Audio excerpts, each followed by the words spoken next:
We're good? Yep.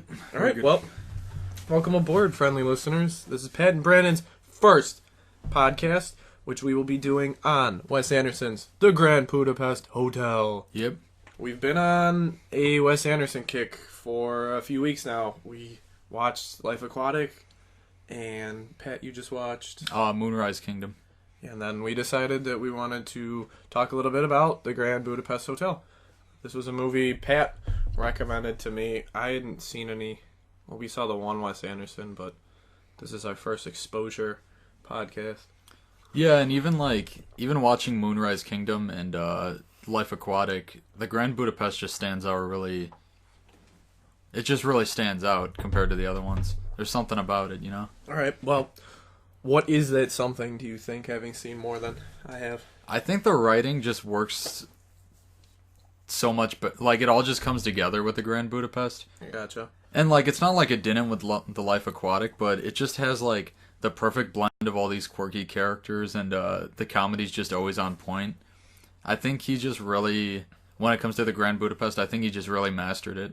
I would agree, actually. The big differences between Life Aquatic and Grand Budapest for me, not to get into comparing the movies the whole time, but I think that the comedy in Grand Budapest is much better. It's much sharper, and you don't feel like you're missing beats.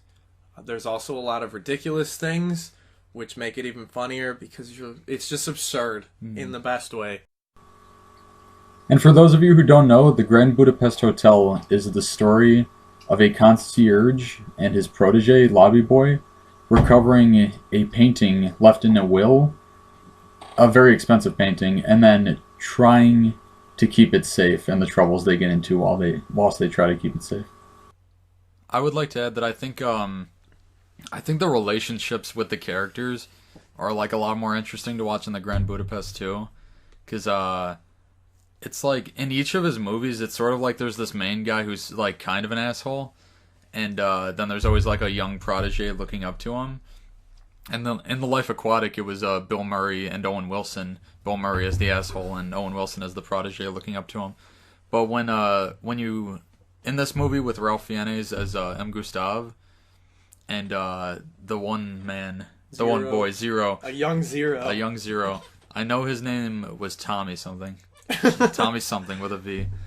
But yeah, it was just a lot funnier because he was just this little boy and he did everything he told him to. Yeah, he seemed to have a really good understanding as Zero. With I'm Gustav, he seemed to really adapt to that style of person, which M. Gustav is this pompous asshole, really.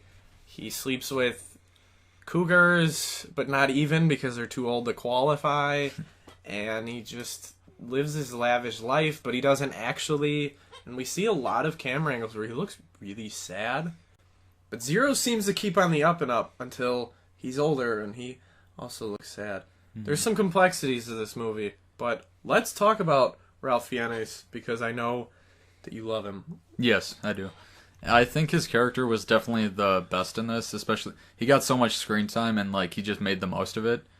And I agree that I think M. Gustav is a really complex character, especially they use a quote to describe him at the end, and I couldn't name it word for word, but it was something along the lines that he wasn't born in the right time period, that his time had already passed, but he made it, he kind of made what he could out of the life he lived. It was really interesting. I think he's definitely the shining star of this movie. For those of you who aren't as familiar, Ralph Fiennes was also Voldemort, which I don't think really gave him as an actor a big push. I mean, obviously people love the Harry Potter movies, but if you were curious to see any of those actors in another film, hands down Grand Budapest Hotel. M. Gustav is just an exceptional character. From the dialogue to the way he looks, it's all there, full package. I agree. So, as I was saying about writing, I love the writing. I love how quirky the writing is too. You have a mix of Englishmen and Americans We have Ed Norton, we had Adrian Brody, but then, on the other end, we had Ralph Fiennes, we had Zero, who seemed to still carry an Indian accent. And it all works together so strangely. There was people using really, really big words, and then Adrian Brody calling M. Gustav a fucking faggot, and that adds a lot to the humor because you really never know what someone's going to say. Yeah. And even when someone has a lot to say, there's a lot to dissect from what they're saying. Definitely.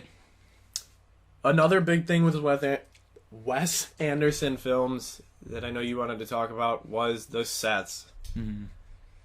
And the camera angles he uses for the sets. What piqued your interest with those? It's just beautiful. Like the colors he picks. The Grand Budapest is filled with like these really like nice pink colors, and you see a lot of like nice blue colors. It's just the color. He makes these amazing sets, and he loves to show them off in all his movies. It's really nice. And that's something, having done a bit of theater and just kind of always appreciating it. It seems that in his movies, he makes sets. They're sort of on location, but that's not really what matters. He builds sets. They always look like sets. They look like, they had a team building these sets. And that's really cool. Because like you said, they're so well decorated and well lit, and the palettes that they chose are really interesting. It has this older style in all of them, and this foreign world that doesn't actually exist. And you really buy into it because it's really easy to. He gives you every reason to want to be where these movies are happening. I agree. Is there anything you would change about the movie? Is there anything like you disliked? I had a lot of time to think about that, and nothing can come to mind that wouldn't make me sound like a bitch. So, no, the movie locks in at a 4 out of 4 for me. Same here. I would give it a 4 out of 4 as well. Okay. I don't think that there's much else I really have to say about it. I thought it was exceptional. If you don't like movies that are a bit offbeat, I could see you not liking this. I don't think my mom liked it very much.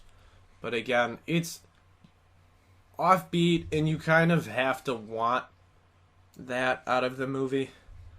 And, if you don't like that, then you're not going to enjoy it as much as we did. But we've seen some weird movies, so this wasn't that far out there. No, definitely not. I also just wanted to mention how awesome Willem Dafoe as Joplin was. Willem Dafoe, he's king. Yes. Don't be fooled. One day he will rule us all. Yeah, don't be fooled. And he is American, we found out. So your fact of the day, Willem Dafoe was born in Wisconsin.